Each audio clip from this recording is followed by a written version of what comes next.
Quando iniciamos a estudar o sisteminha, eu percebi que é uma coisa fantástica para se ter no quintal de casa, né? Mas o grande lance do sisteminha é a simplicidade dele na operacionalidade.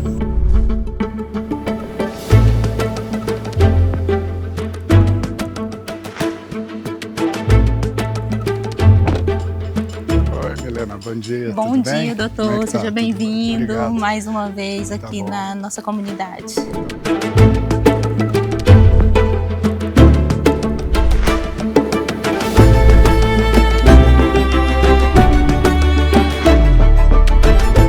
Você já pensou em produzir sua própria comida com baixo custo, pouco espaço e de forma sustentável? Nada mais aqui está a gente- perdendo. Não se perde Queimada, nada. acabou. Zero queimada e no sisteminha, cada dia a gente aprende uma coisa diferente. Muito Nada bom. se perde. Certo. Neste vídeo, vamos te mostrar como implantar passo a passo o sisteminha da Embrapa, um modelo inovador que pode transformar o seu quintal em uma fonte de saúde, renda e autonomia alimentar. Nós não temos como consumir tudo que tem no sisteminha, não. No meu caso, todos os dias tem excedentes. E esses excedentes a gente comercializa tanto no PAA, no Programa de Aquisição de Alimento, quanto nas feiras livres. O Sisteminha é um sistema integrado de produção de alimentos desenvolvido pela Embrapa, ideal para famílias da zona rural ou urbana com pouco espaço. Em uma área de apenas 100 a 1.500 metros quadrados, é possível produzir peixes, hortaliças, galinhas e ovos, frutas e grãos, aproveitando ao máximo os recursos naturais. O sisteminha funciona em módulos e esses são os básicos: tanque de peixes, horta, galinheiro, minhocário e composteira. Tudo funciona em círculo fechado. A água do tanque de peixes irriga a horta. Os resíduos alimentam minhocas, galinhas e a composteira, e tudo se transforma em adubo e alimento de qualidade. Tanque de peixes. Produção integrada, baixo custo e alta eficiência. Veja como funciona. O tanque de peixe é considerado o coração do sisteminha, pois é o módulo mais importante. É nele que nós vamos ter toda a formação de nutrientes como nitrogênio, fósforo, cálcio, potássio, magnésio e enxofre, oriundo da sobra da ração, da alimentação e das fezes dos peixes. Com isso, ter um resultado final melhor em relação à produtividade dos vegetais. O tanque de peixe ele pode ser construído de diversas formas, que vai desde o papelão, do uso do papelão em plástico, ao uso da taipa revestido com plástico, ao uso de formas, por exemplo, do solo cimento. Ele pode ser utilizado com alvenaria, com placas, com formas de concreto. Então há uma diversidade grande, desde que ele ocupe sempre um espaço pequeno, a altura de uma profundidade em torno de 70 centímetros, e um raio de 2,20 metros, permitindo um acúmulo de até 10.000 litros de água. Isso é suficiente para se ter uma criação de até 150 alevinos de tilápia e uma produção total de 30 quilos. Está com 3 tanques já para fazer o escalonamento do peixe, né? Isso, para fazer o escalonamento. Aí com isso, em vez de 90 dias, você pode ter peixe a cada 30, 40 dias. A cada 30 dias, a ideia é essa. E aí você tem peixe para comercializar, peixe para comer, sem faltar. Sem faltar. Esse aqui é um tanque mais moderno, feito de placa. A própria comunidade constrói as placas. Ele é baseado naquele programa das cisternas. E você tem as colunas e mantém, então, uma construção simples com as pessoas com pouca experiência no serviço de pedreiro. Ao lado aqui nós temos um tanque feito em alvenaria. Normal também, o tanque de tijolo, mas que exige um pedreiro com uma certa formação. Vamos conhecer os elementos que compõem o tanque. A bomba mantém a água circulando. A água do tanque é levada por meio de uma mangueira de forma natural para o sedimentador, que retém as partículas sólidas. Em seguida, a água é bombeada do sedimentador para o biofiltro, onde bactérias transformam resíduos tóxicos em nutrientes. Assim, ela retorna limpa para o tanque, garantindo a saúde dos peixes e o equilíbrio do sistema. Só para demonstrar, desligou a bombinha. Então vocês veem que é um cano furado e nesses furos aqui, então, a água vai fazer vai fazer vai molhar as cordas, né, onde vão desenvolver as bactérias. Nós vamos encontrar um mangote. Esse mangote, ele está puxando a água como se fosse um sifão, trazendo a água do fundo, que está rica em principalmente em fezes e tudo, e acumulando no sedimentador. O sedimentador, ele tem a mesma função da fossa. Aqui acumula fezes e nós temos um segundo balde, né, que vai funcionar como um filtro mecânico, né? Ele vai funcionar também com a mesma possibilidade, né, do outro. É um balde também construído com corda e que vai fazer o acúmulo das substâncias. Esse funil ele é colocado dentro do balde do filtro mecânico e tem a finalidade de você utilizar uma mistura de cal e gesso diariamente. É uma mistura 50% de cal e gesso e uma colher de sopa, equivalente a mais ou menos 25, 30 gramas de material é adicionado diariamente. Tem a função de estabilizar o pH e manter a qualidade da água adequada tanto para o crescimento das algas, dos peixes e também, principalmente, dessas bactérias que fazem a degradação da amônia. Aí, que beleza!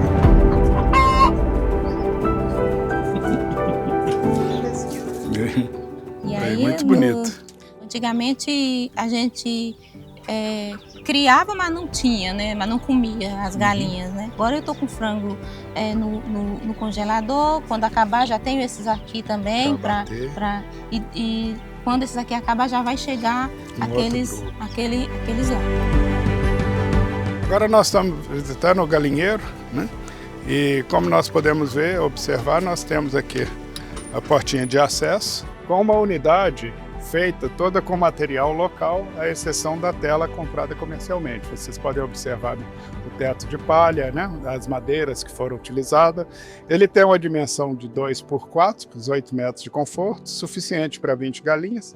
E os detalhes interessantes é o puleiro, né, que ele fica aqui a 60 centímetros aproximadamente do piso, e ele se estende para o lado de fora para que você possa fazer a colheita do esterco sem precisar de entrar no galinheiro. Então as galinhas dormem e o esterco cai nesse ponto. Olha, um detalhe no sisteminha é que a colheita dos ovos é sempre feita pelo lado de fora. A gente tem, os ninhos podem ser colocados, aqui a gente tem uma forma, por exemplo, de trabalhar, o ninho feito com tecnologia tradicional, de palha de coqueiro, e a gente não precisa entrar dentro do galinheiro assustando, mantendo as galinhas estáveis. Os desafios são os mesmos dos outros módulos, a dedicação, a disciplina da família com as aves, né? Por exemplo, a alimentação das aves deve ser colocada a ração de acordo com a sua fase e deve ser dada à vontade para que elas possam comer pelo menos de 100 a 120 gramas de ração por dia, suficiente para ela produzir o ovo. Essas aves selecionadas podem pôr até 300, 320 ovos por ano e exigem então a alimentação adequada. A água que a ave deve beber deve ser a mesma que nós temos condição de beber. O bebedouro, assim como nós lavamos o copo com água e sabão, o bebedouro das galinhas deve ser lavado também com água, sabão, a bucha, diariamente a cada vez que nós fizermos a troca da água, mantendo sempre fresquinho em qualidade para que ela possa ter condição de fazer a postura adequada dos ovos para a nossa alimentação. A iluminação nas aves, ela só é necessária em algumas regiões onde a gente tem um período de luz diferenciado. Para a ave realizar uma boa postura, ela tendo entre 12 a 15 horas de luz é suficiente. Então a gente mantém a iluminação desligada e somente nos períodos ou nos locais necessários é que a gente pode fazer essa iluminação agregando, né, uma quantidade de luz. Nós temos uma porta de entrada, né? E ao mesmo tempo podemos ter também uma porta de saída para a área de conforto. Nós estamos dentro da área de conforto do galinheiro, de 2 por 4 metros, suficiente para manter as 20 galinhas nos dias de chuva, nos dias de sol, ou mesmo durante a noite, presas num conforto. A área de pastejo, elas podem variar de 2 horas por dia a 8 horas. Nós temos o pasto dividido, então essa área aqui da portinha dá acesso ao pasto. Ela sai numa pequena seringa e essa seringa ela é manejada também para que as galinhas tenham acesso. Por exemplo, dessa forma que está, as galinhas têm acesso ao pasto do lado esquerdo. Mas se nós modificarmos, né, ela tem acesso apenas ao pastinho da parte externa, né, do meio. E se você fecha, abre novamente, olha, a seringa mudou o pastejo para outra posição.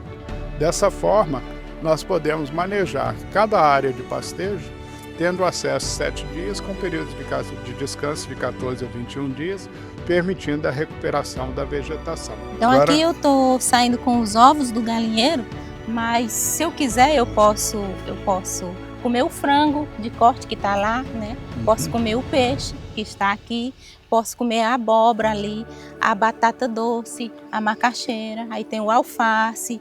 O importante no sisteminha é a ligação entre um módulo e outro. Ontem a coleta foi no horário certo, já estava cheio, né? Já estava cheio.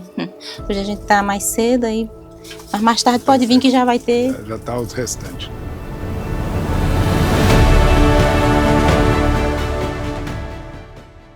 A composteira é um módulo importante no sisteminha, pois é a partir dela que nós temos a integração de todo o resíduo orgânico que vem do sedimentador dos peixes e das outras criações animais. E, ao mesmo tempo, todo o resíduo vegetal, de origem vegetal, que no sisteminha pode ser as folhas, a material da capina, da poda. Nós utilizamos uma pequena área, um espaço de 3 por 3. Tá? Ele varia de 3 por 3 a 3 por 4 metros, geralmente colocado a tela sombrite nas laterais e no fundo e na superfície, mantendo uma área aberta, e esse espaço de 3 por 3 é colocado então o piso impermeabilizado. Geralmente pode-se utilizar um piso de concreto simples ou pode-se utilizar também o solo cimento.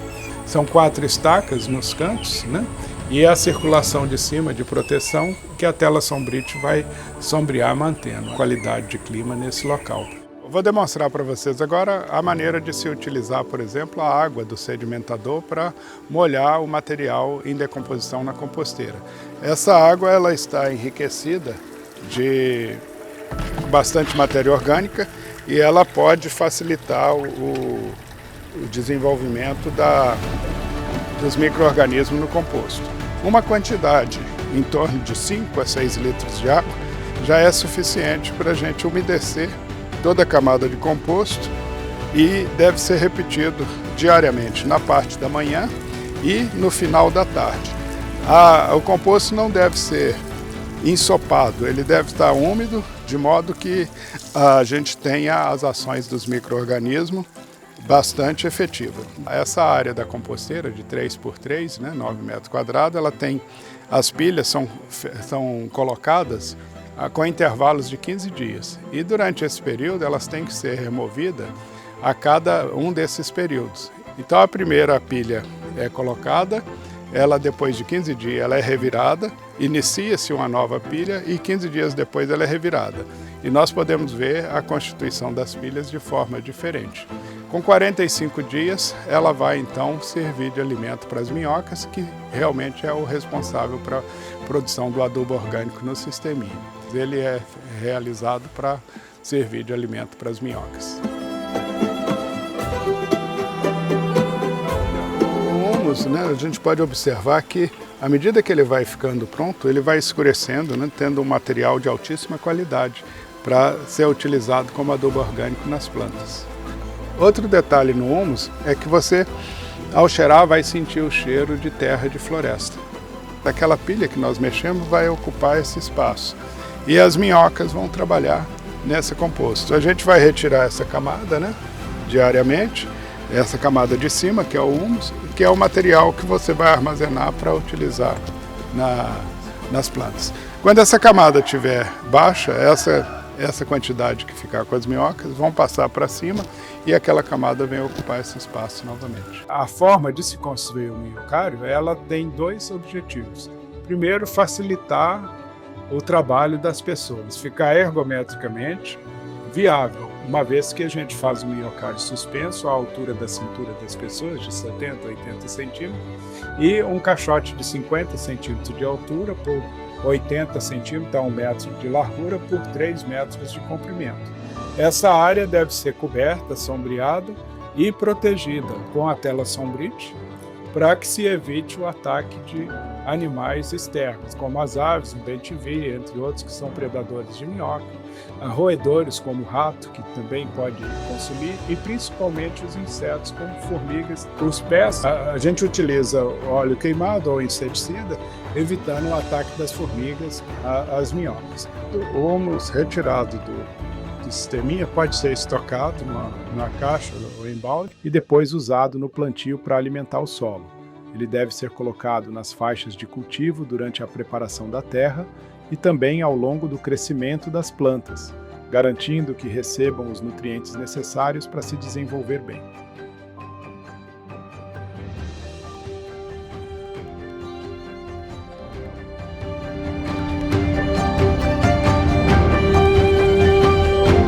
Nossa próxima etapa na construção da unidade de referência será o plantio e o cultivo dos vegetais. E essa parte é a mais difícil, mais complexa. Nós precisamos ter inicialmente a posição do sol, do nascimento e do pôr do sol. No nosso caso aqui nós temos leste, oeste. Nesse sentido é o que nós vamos utilizar. Então a formação das linhas, no conceito do metro quadrado linear, é interessante porque é uma faixa de 20 centímetros por 5 metros. 20 centímetros, ou seja, 0,2 metros vezes 5 dá 1 metro quadrado. Só que com 5 metros de distância permite que a gente crie um pequeno ecossistema totalmente independente na formação vegetal e é o que vai permitir a gente utilizar pequenos espaços das áreas urbanas, periurbana e rural e manter uma diversidade muito grande de plantas, não só na diversidade, mas também nos estágios de crescimento, pois isso permite o escalonamento em cada faixa dessa de metro quadrado linear, nós podemos ter a mesma planta plantada em ciclos de vidas diferentes. Permite a família fazer o monitoramento com anotações ou mesmo pelo bom senso e dessa forma manter uma grande diversidade vegetal. Essa disposição facilita a circulação, a irrigação e o manejo. Com o espaçamento de 20 centímetros, cabem 25 plantas de milho em cada linha de 5 metros, junto ao feijão, a melancia ou a abóbora, formando um consórcio que cobre o solo e melhora a fertilidade. A irrigação é direta na linha com baixo gasto de água, podendo ser reforçada pela água dos tanques de peixes. O humus completa a adubação orgânica. A produção é contínua. Quando uma cultura sai, outra já entra. O solo permanece coberto e a colheita não para. O cultivo se organiza em grupos, hortaliças de fruto, folhosas, raízes e tuberosas. Nas bordas do sisteminha, as frutíferas, como limão, banana e mamão, entram de forma planejada para não sombrear as hortaliças. O resultado é um espaço vivo e sustentável que garante alimento para a família e gera excedentes de renda. O sisteminha é, acima de tudo, autonomia e resiliência para o agricultor familiar. Porque no sisteminha sempre vai ter produção para a gente comercializar. Nós não temos como consumir tudo que tem no sisteminha, não. 15 ovos por dia, batata todo dia, abóbora, aí melão, peixe, frango de corte. E isso vem dando para a gente, de certa forma, uma liberdade financeira para que a gente possa ampliar, para que a gente possa pensar em mandar o filho estudar na cidade, já abre portas e possibilidades para que a gente possa pensar no amanhã.